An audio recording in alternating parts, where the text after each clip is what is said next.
Hi, Smart Moms and Dads. I'm Dr. Amy Moore here with my co host, Sandy Zamalis. And Sandy and I are super excited to have a conversation today with Dr. Tega Edwin. Let me tell you a little bit about Dr. Tega and why she is here. She's a counselor educator, a licensed counselor and career coach who worked as a school counselor helping children, teens, and families navigate career exploration and big life decisions before transitioning to a career in coaching. Known as her career doctor, she equips women to find fulfilling work for themselves and land higher paying jobs that improve their life satisfaction. Her work combines research based career development strategies with real life counseling experience to make conversations about the future less overwhelming and more empowering for families. Dr. Tega is here to talk with us today about the best ways for us to encourage our kids in their own exploration of careers. Welcome, Dr. Tega. Thank you. Thanks so much for having me. I'm looking forward to the conversation. Yeah, we're excited that you're here. I know so many of our parents really need help in this regard because this is a hmm huge, overwhelming topic to try to hmm figure out the future for their kids or help guide their kids in figuring out their future. So let's hmm jump in and have you tell our listeners what is it about this that kind of spurred you on? How did you get into this field? So my journey started in school. Well, no, really, my journey started when I thought I wanted to be a medical doctor because so I'm Nigerian, and so I grew up in a culture where real jobs, very fitting for this conversation, real jobs were things like being a doctor, a lawyer, an engineer, a nurse, things like that. So I thought medicine was the path for me, and that was more societal pressure, not family pressure.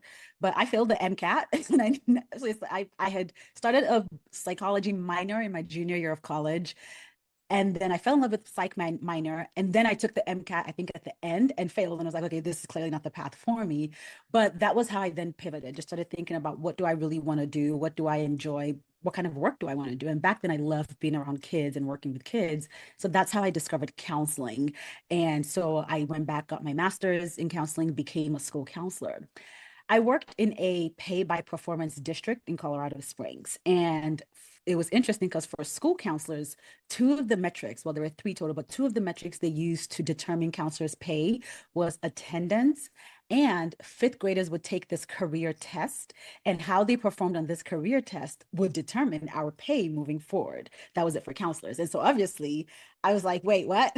I had not been taught about this in my master's program, did not know what I was doing, but I really loved school counseling. I love being around kids. So even if it was going to be a test type thing, I still wanted it to be fun for the kids. So that's when I started doing exploration for, okay, these are fifth graders, 10, 11-year-olds. How am I going to talk to them about career, which is, it's not even in the realm of what they are thinking of right now.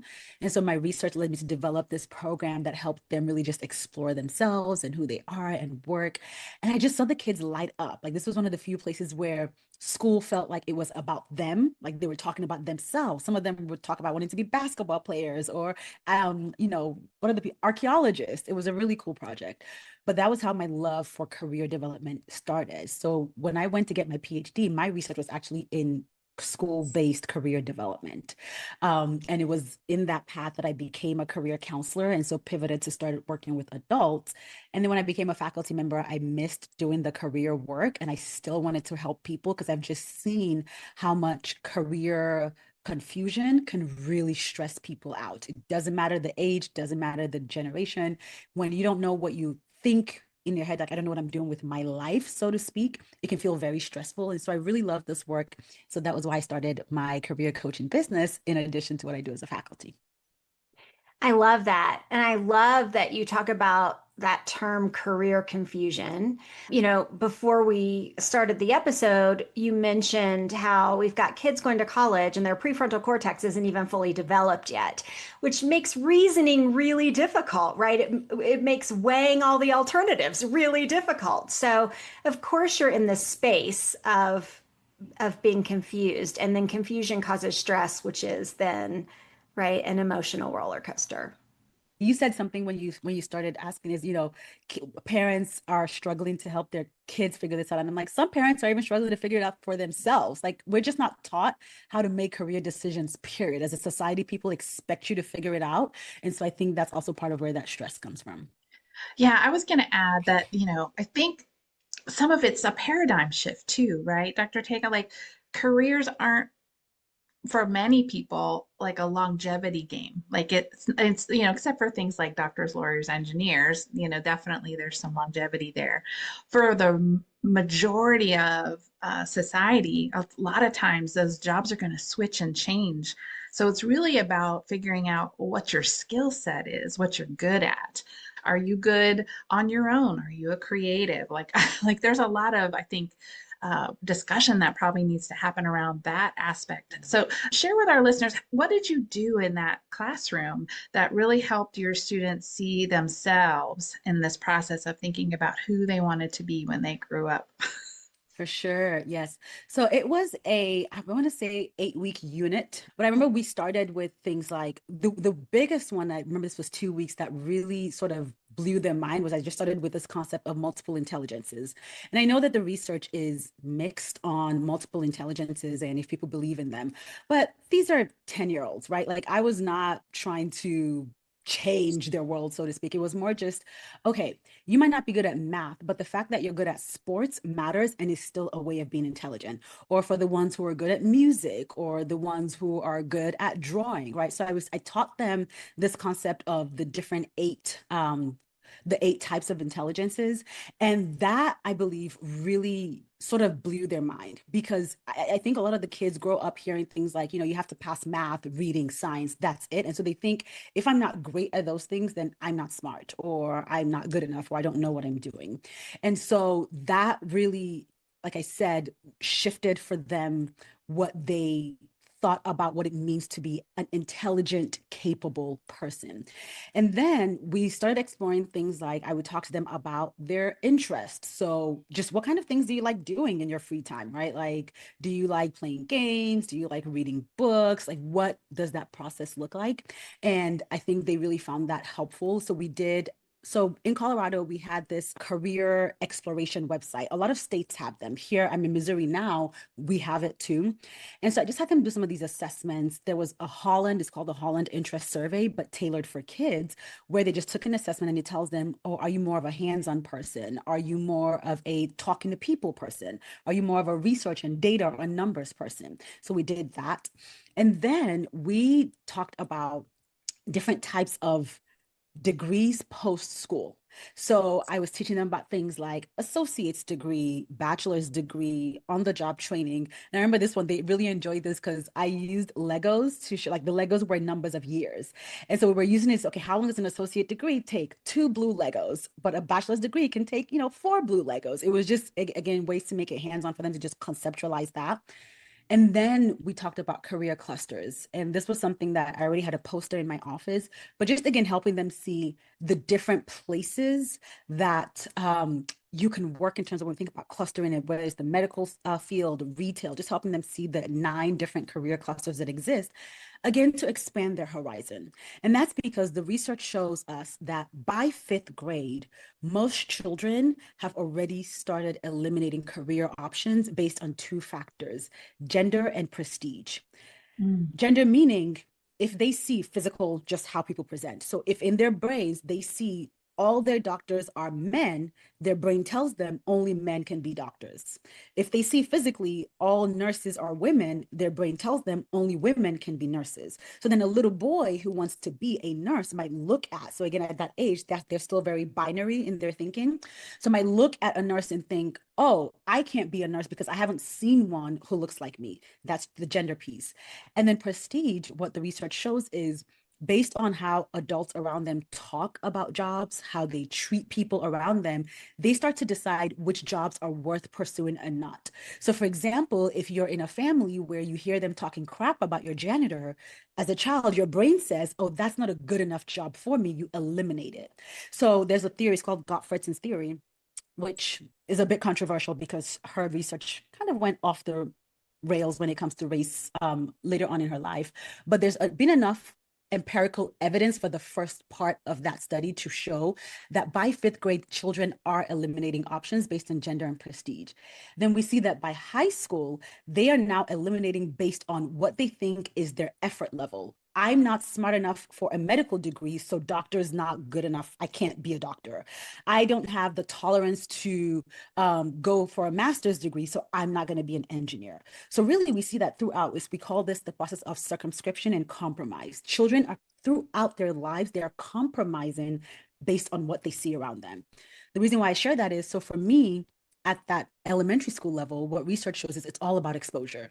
It's not about decision making at all. It's just see as many different jobs, see as many different kind of people doing as many different kinds of jobs as possible so that your brain doesn't tell you you can't do something. So that's why for me, then I was doing like that career clusters, because it was like, especially because I was working in a high free and reduced meal school district. So a lot of my kids were not really exposed. So if you've never seen that a truck driver can make good money, you might think that's not a good enough job. So showing you what these different clusters of work look like is what I was aiming for. And so we spent a couple of weeks talking about the career clusters.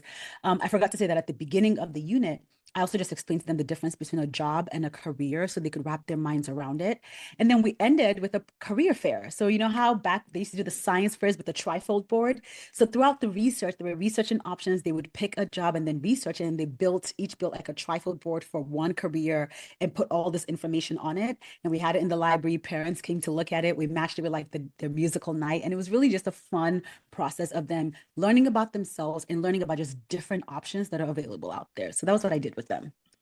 So I love that you made that distinction that at the elementary school level, it's about exposure, right? That we're not actually putting pressure on them. Like you, in fact, say, don't ask kids, what do you want to be when you grow up, right? But I love the idea of immersing kids in, experiences where they can see all of those different career options. And I would think, is your recommendation that they should see non-traditional gender roles in the jobs. Like, for example, my husband is a nurse. He's a male nurse, right? So like, I would think he should go speak at a career fair so that boys know that there are lots of male nurses out there. Absolutely. So when we think about physical cultural identities, race, gender, disability status, we really want kids to see different types of people doing different types of job so that their brain doesn't link a specific identity to a specific job. Yeah, I like that. So you say that careers are fluid, not final. And I think we started talking about that, normalize that. Tell us why that's okay. Yeah, because even Sandy, when you said, some jobs have longevity, like maybe doctor, lawyer, engineer, I was like, I have 3 lawyer clients right now who are making a career pivot. Nothing is long anymore. I was going to say longevous. I always say I can make up words. I have a PhD, but nothing has longevity anymore. We're experts when we have a PhD. We're allowed to make up those words. I can make up a word. It's not longevous. But so the thing is, a lot of us who are parents now grew up under a generation who was taught that work was something that you did for 20 years. Like you work until you retire or you die. Literally, those were your only options. You work to put food on the table. You work to pay the bills. That was like work had a function, keep you alive, feed you, contribute to society, and do one thing. Go to college, get a degree, do one thing related to that degree until you can't do it anymore. That, I think, served them for the generation that they were in, so to speak. But that's not the world we live in anymore. Now people desire fulfillment. People desire impact. People desire satisfaction. People are recognizing, and this is something I say when I teach a career counseling class. And I always talk about how we spend most of our waking hours at work.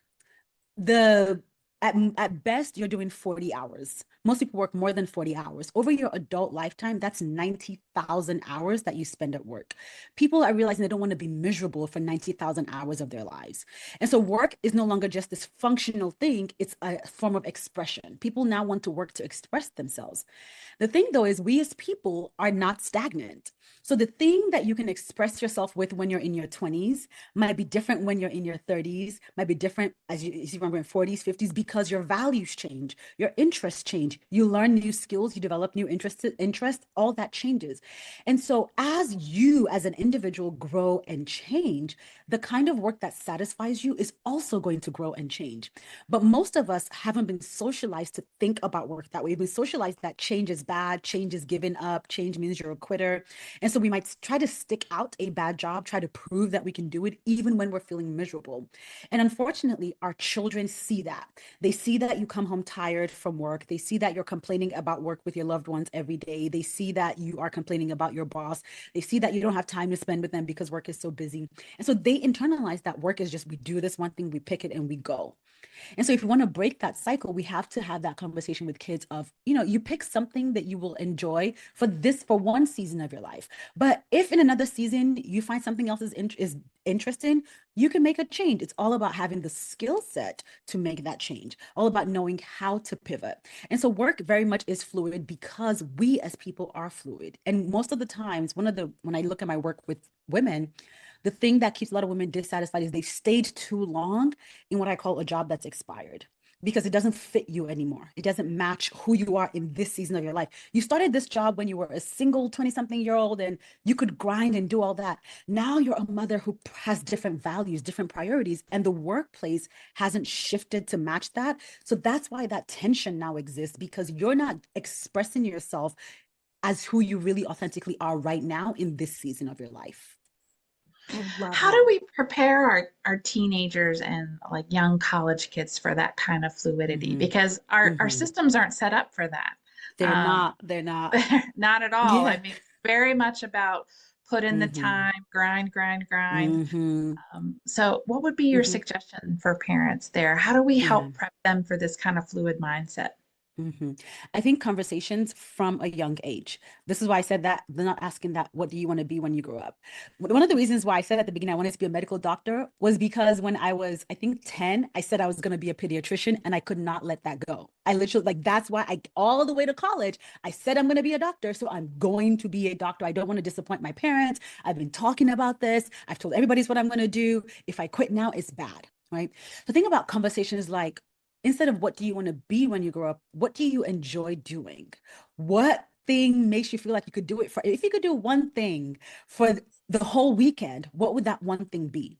And you as the parents studying your kids. So for example, if I think of my nephews right now, I have one nephew who literally, he'll make comic books. He said, Auntie Tega, do you want to read my comic book? And I'm like, this is an arts kid. He loves to dance. He loves to draw. If we make this child go into science, I will fight the world because that is not his path, right? But just observing those types of things about what is the thing that when you leave your child alone, they do it on their own.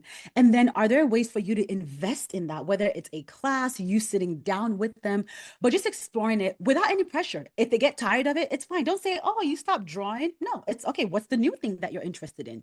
So when we teach them early on that their interest can change, they internalize that so that when they're adults, they'll realize that their interest can change, right? So if my nephew stops drawing right now and I go and I say, oh, but your comic books were so great. Why did you stop? You could have gotten better.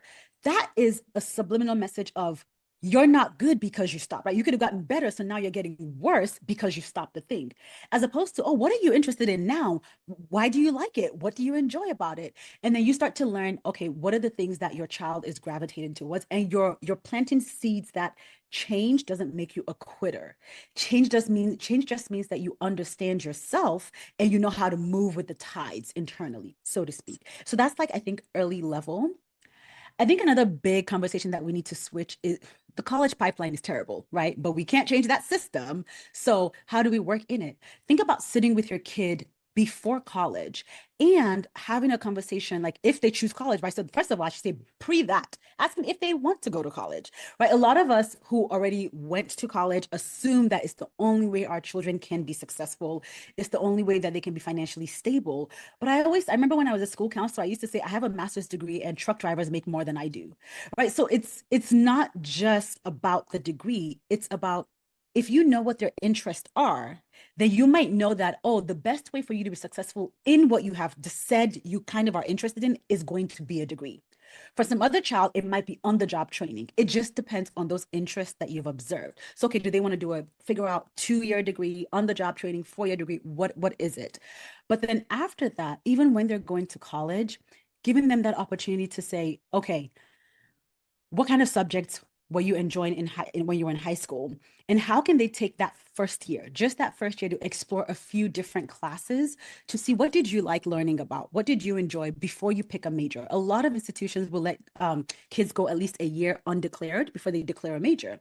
And so let them explore, and you sort of give them that message of, if you stop like being interested in this topic, that's fine. You can still finish the degree, but we can find like you can find jobs that are not directly related to your degree.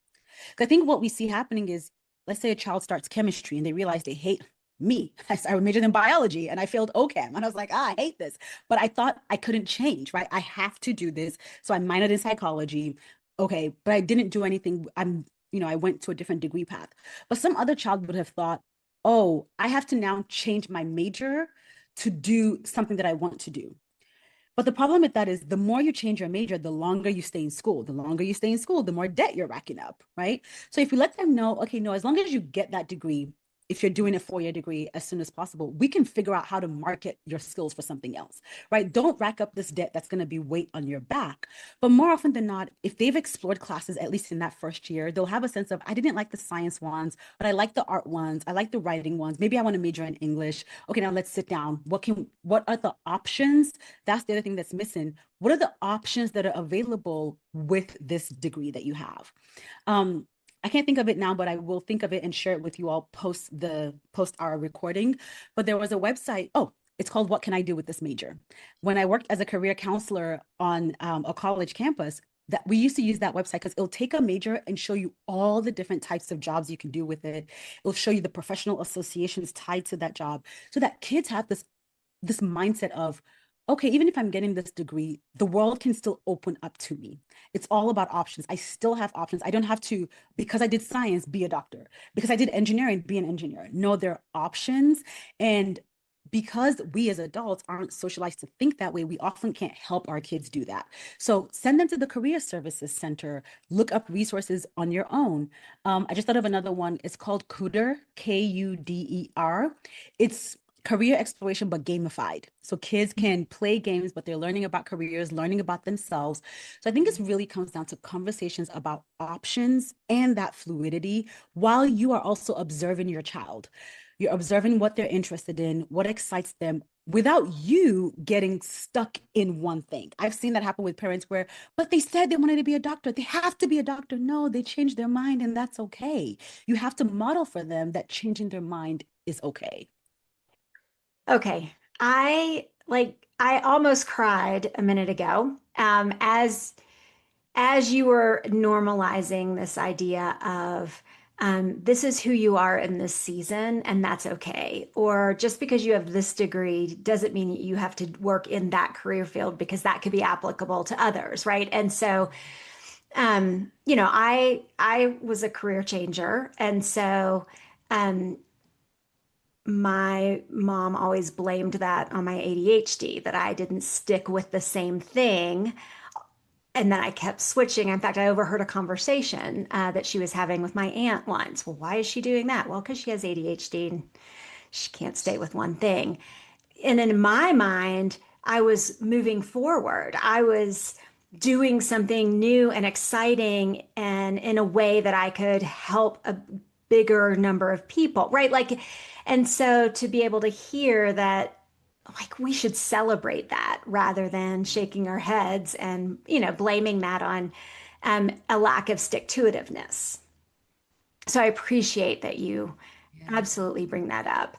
And I also love this idea of, college is so expensive. College is so expensive. And so you've got a kid who like changes their major 3 or 4 times, and you're just seeing dollar signs, right? Every time your kid comes home and says, oh, I didn't like that, I'm going to change my major. And so to be able to redirect them to, okay, look how many credits you've already, finished.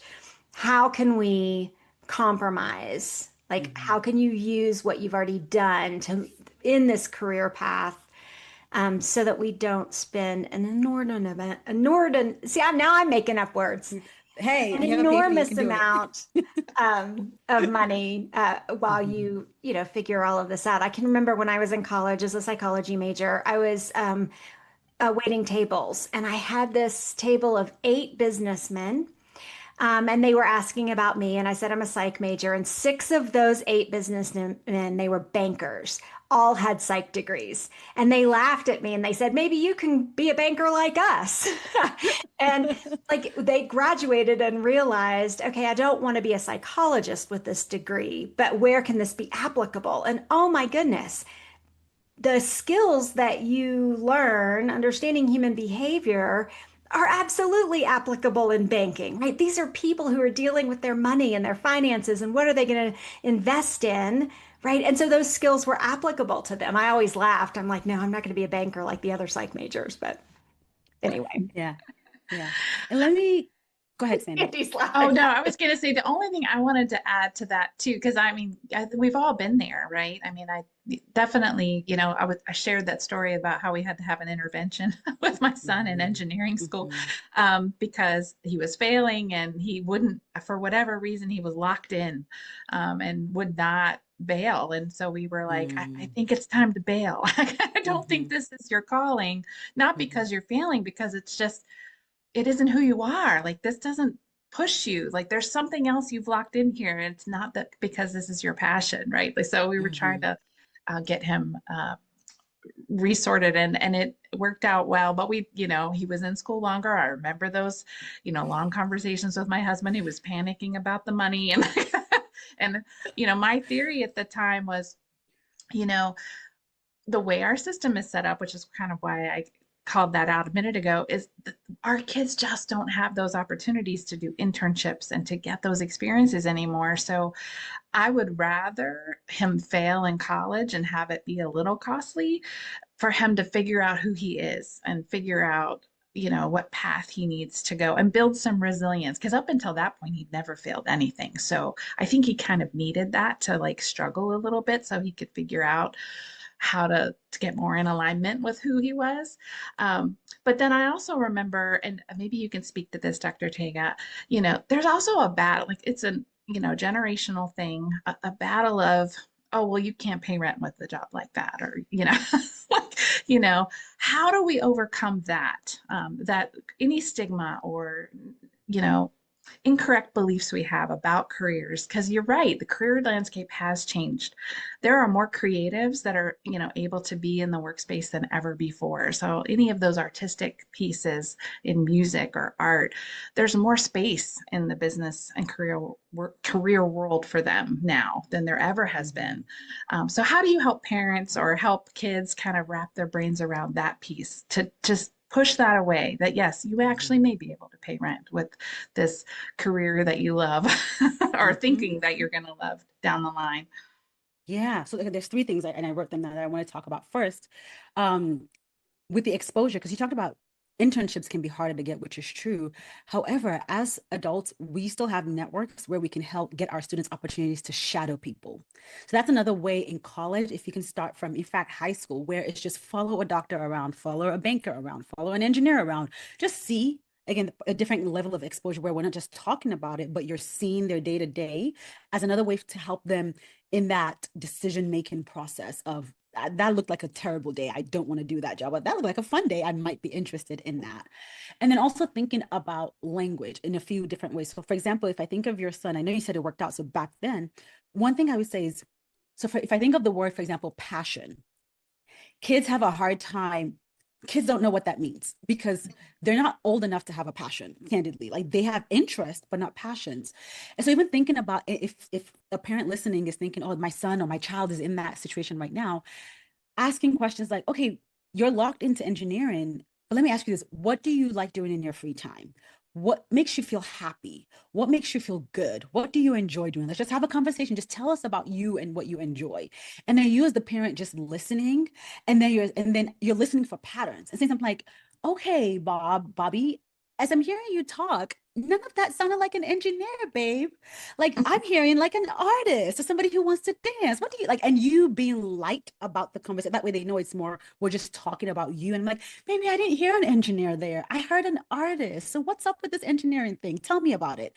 Because maybe there's people in college telling him that if he quits, he's a failure. Maybe a teacher had said, if you're not an engineer, you're not good enough, right? Because sometimes we don't know how the other adults are influencing them that makes them locked into that path. And so we need to be a different voice in their lives and opening it up to, okay, tell me about you.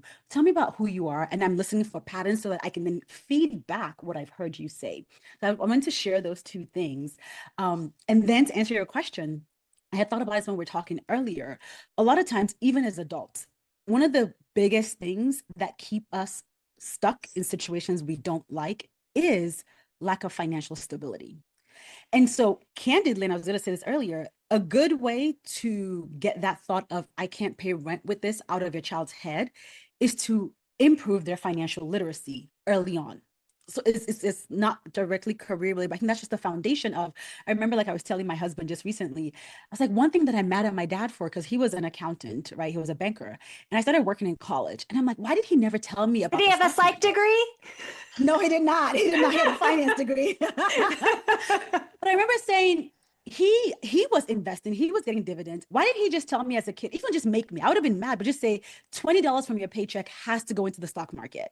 Like, I don't care what you do with the rest, but you have to invest this $20. I would have been mad as a child. I know that. But now as an adult, I would be so grateful because that money would have grown exponentially. And so, how do we from young start teaching our kids about investing, about budgeting, about saving? Because if they at least have a financial safety net, they're more likely to explore. Most times we lose our wonder, we lose our exploration because of the reality of, I have bills to pay and I do have a rent to pay. So that's like an addition of, how can you help your child just learn about finances and build a financial safety net? And then for the one, okay, I want to be a creative, I got to pay rent. Can you find creatives who are paying rent that they can talk to? Right? Remember, it's all about that possibility model. They have to see it. So not a superstar, but a real life person who's living day to day. How are they making it work? Right? And having them have that conversation with someone who can say, oh, here's what I did, here's how it worked, here's what didn't work. And then they can think, okay, do I want to go down this path? Or, okay, maybe I'm gonna giving them options. I'm always about the options. You can work on your art while you work at Starbucks or work at, a grocery store, whatever it is. Like, you can get the money in somewhere, but just because it's not paying now doesn't mean you have to give up on that dream. It's going to be hard work for a few years. I'm going to be honest, it's going to be hard work for a few years, but if this is what you want to do, it's going to pay off. Oftentimes, parents don't give children that possibility. We are scared of our kids living out on the streets, so we want them to get what we think is a stable job. So we don't want them to work two jobs, right? Because to us, it's not going to work. So we don't let them make those mistakes or do that exploration. And so I think even encouraging that process can help kids move through that mindset. As if we don't feed it to them, they will not internalize it. Okay, so what do you say to the teen or young adult who is actually having the opposite thought, that they don't want to monetize their hobby? They don't want to take what they love, that they're so good at, that they do for fun. They're afraid to turn it into a career because then they're afraid they'll end up hating it, that they'll get sick of it if Mm-hmm. they have to do it. Speak to that. Yeah, then I say, what else are you interested in? So none of us as human beings are single. We're all multifaceted. We're not one dimensional. So yes, you might have one hobby that you love and you don't want to monetize. That's good. Keep it as a hobby. You probably have other things you're interested in too that you could work in, even as adults. So what are other things that you like learning about, that you like doing? And can we find a job? Let's keep your hobby a hobby. Let's find something else that you enjoy and explore that as career options. We can give them that option of, okay, that's fine. You have multiple hobbies. Let's pick a different one that we can see how you can monetize. I love how you alluded to the shadowing, and how parents really need to engage their own networks because Yes. I think I love the financial literacy piece, but talk about more about building those networks because building Mm-hmm. networks is really important. And it's also a piece that we do not teach our kids. Mm-hmm. You have to meet people, learn how to meet people, learn how to Mm-hmm. engage with people so that you get to have more experiences and you can do these shadowing kinds of pieces. More hiring is done from connection than from, paper job Applying. Yep. descriptions. Yeah. I think first it would be us as the adults have to be curious about other people and what they do. Like wherever I go, this is just the career coach in me, I'm always asking people about their jobs, not what they do, but just what do you do daily? Because I'm just curious. I like to know what jobs are out there. Sometimes people will look at me like, why are you asking this? I'm like, I'm a career coach. I just like to know these things. But then I learn about jobs I didn't know existed. And so I don't think every adult is that way. Because most of us hate our jobs, we don't like to talk about it. It's not a dinner table conversation unless we're complaining. And so how can you as an adult be willing to engage other adults to learn, whether you are at the coffee shop or at the grocery store or whatever, just, oh, I'm interested, how do you spend your days? And that's how you can ask the question instead of what do you do, right? How do you spend your days? And because, I have a teenager that I'm trying, you can give them the context, right? I have a teenager that I'm trying to expose to different jobs. So I've just been trying to learn more about what's out there. And then you asking friends, right? It's, oh, I know you do blank. Bobby's going to college in 2 years. I want him to learn as many options as possible. Would it be okay if he came to work with you for one day or for half a day or a couple of hours just to see what you do, give him a taste of, what work looks like? And so it's you leveraging those relationships. And then before your child is going into those spaces, you teaching them about professionalism, about how to have conversations, about thanking people, about building relationships, about being emotionally intelligent, right? Like teaching them those skills for how do you ask questions? Let's write down 3 questions. Okay, you're going in here. What do you want to know about these jobs? Write them down. Okay, make sure you find time to ask. Here's how you can tell when, like, if they're talking to somebody else, wait for them to finish talking before you ask. Wait for when you're alone, like teaching them social interactions so that and maybe saying, when you come home this evening, I want you to tell me 3 things you noticed about how people talk to each other at that office. So that then you're giving them homework of not just learning, but watching interactions so that they also know how to build those professional relationships in the future. Also, if they do go the traditional education route, a lot of institutions will do networking events. They'll have like a career services office that does networking events, that brings recruiters in, that teaches them professionalism. I can't tell you how, when I worked as a career counselor on a college campus, how many times it was hilarious. Kids would be like on graduation, on their way out, they'll park their car in front of our office, run in and say, I need help finding a job. So you've been here for 4 years and you never once came in. And on the last day, you're saying you need help. And that's not to shade them. They didn't know the service existed. They didn't know that offer was possible, right? Like that we offered that service. But ideally, the adults in their lives should have known and said, hey, go talk to the career counselor and see what they say about picking a major, right? Or when you're doing the college campus visit, asking, do you have a career services center? How do you support children in making decisions? You as the adult asking these questions and then pushing your kid to use those services because it's included in that really expensive tuition anyway. So they should leverage it. I love that. Okay, let's talk about being a dream killer. And at what point in our child's life do we become the dream killer? For example, you've got a kid who has aspirations for being a fighter pilot, but they have an autoimmune disease, so they won't be able to be in the military, right? So, I mean, that happened in my house, right? I mean, my husband is a former fighter pilot, so one of my kids really wanted to do that as well, but he has celiac disease, which is an automatic disqualifier. So, at what point would it have been appropriate for me to say, not going to happen? I'm going to have to smash that dream. Or what if you've got a kid who wants to be an astronaut, but they're barely a C student? Like, there's no way that they're going to get into a military academy, become an officer, and get to be the 0.001% who actually gets to be the astronaut. How do we handle situations like that? Yeah. I'm glad you brought that up because Sandy, you were saying something earlier when you talked about how your son was failing engineering classes and you just said barely a C student. I had the thought earlier and it's come back. If a child is failing something academically, they're not interested. It's not because they're not capable. It's because they're not interested. They're either not interested because it's not interesting or the adult teaching them is not making it interesting. We are all capable of learning and passing in some way, shape, or form. But remember that our education system is analyzing or is assessing fish on their ability to climb trees. That's really what we do, right? So I just wanted to throw that out there. And I think I would say at the point where you know that it's absolutely like, this is a fact. So for example, is your child not gonna ever, like, the celiac disease is, they're gonna be managing it for the rest of their lives. It is a disqualifier. And then sit down, okay, here, baby, this is why, right? It's because they do these tests to join the military and they say you can't have conditions like this. And so that's not gonna happen.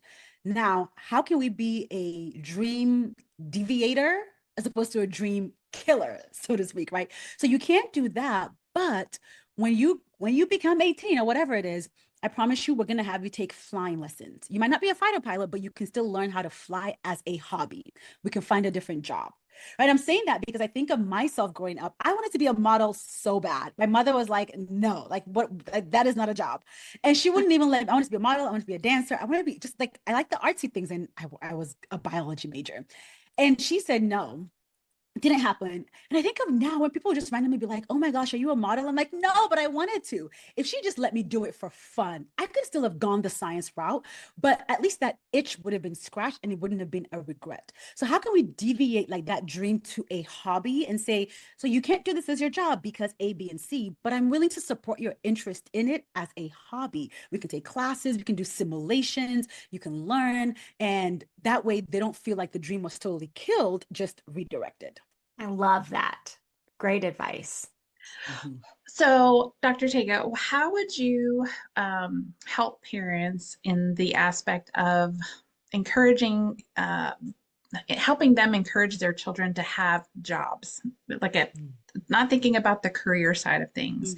Mm-hmm. I think as a parent, and definitely in hindsight, I'm really thankful that my kids have had a lot of jobs. Mm-hmm. They've tried a lot of things. It was I feel like COVID in my for my kids was definitely a little bit of a blessing because it kind of weirdly smashed the job market right when they were coming out of college. And so they had to just try lots of different things.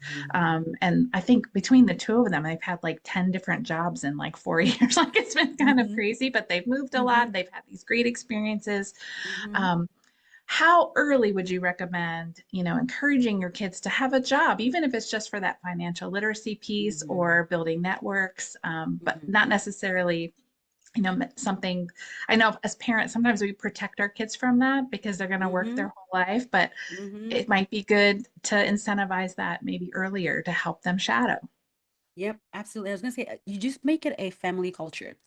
In this home, you could pick any, I don't think there's a specific age I would recommend. I think 15 is definitely a good minimum, depending on the type of job.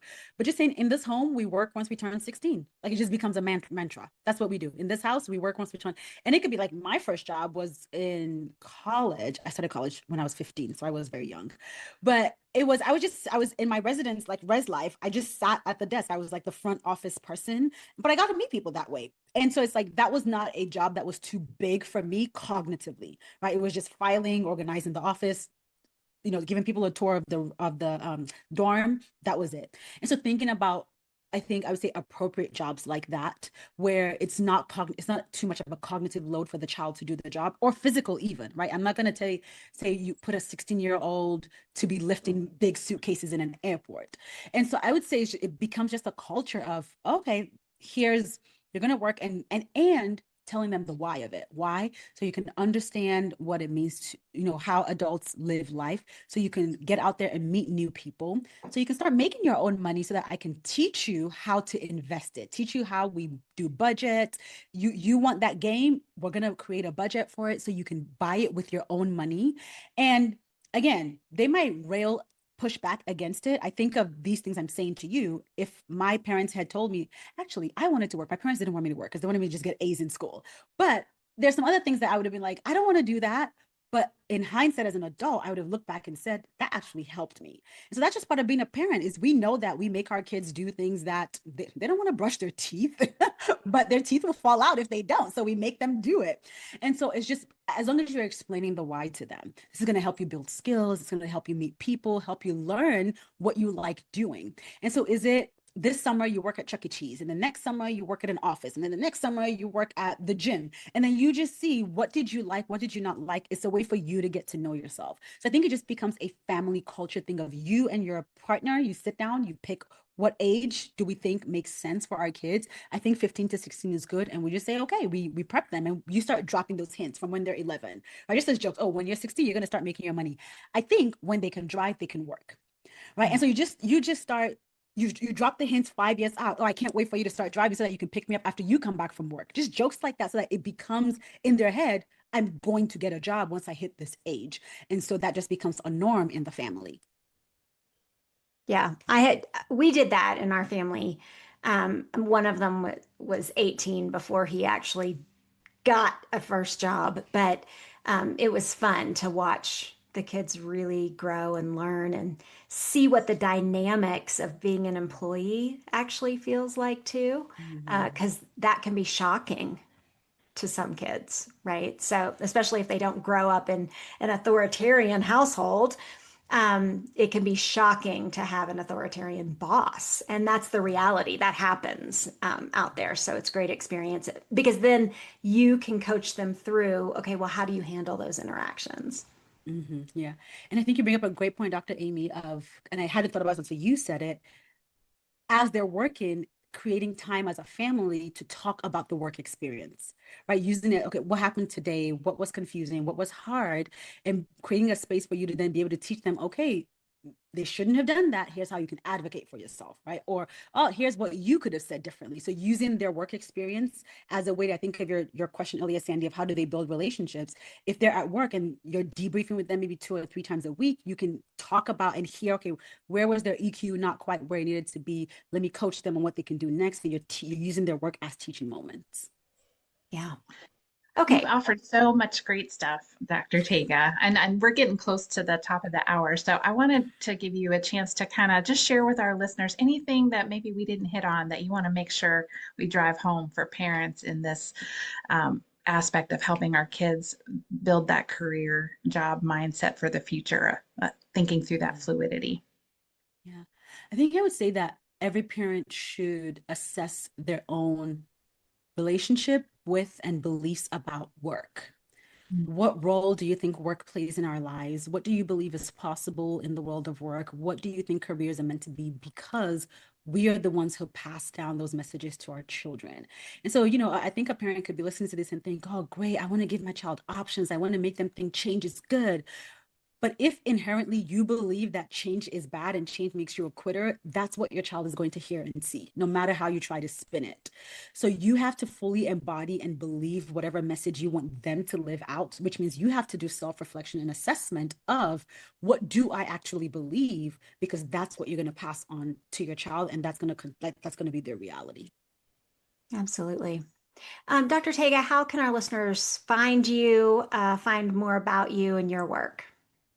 I'm Her Career Doctor almost everywhere. My website is hercareerdoctor.com. I spend a lot of time on Instagram. I'm Her Career Doctor there. I have a weekly newsletter where I send out strategies, mostly geared towards adults. But if you go to catchupweekly.com, you can join. But I love having conversations about career. And so if you DM me on Instagram ever, I will absolutely respond because this is my favorite topic to talk about. You can tell. Absolutely.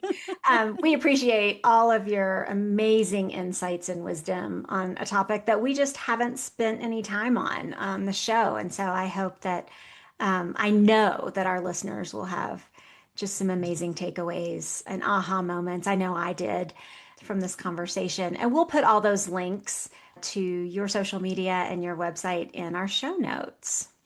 Dr. Tega Edwin, thank you so much for being with us today. We really enjoyed having you. Thank you for having me. I enjoyed having this conversation. All right, listeners, I hope that you feel a little bit smarter after spending this hour with us. You can find us at the Brainy Moms on Instagram and Facebook and TikTok and YouTube.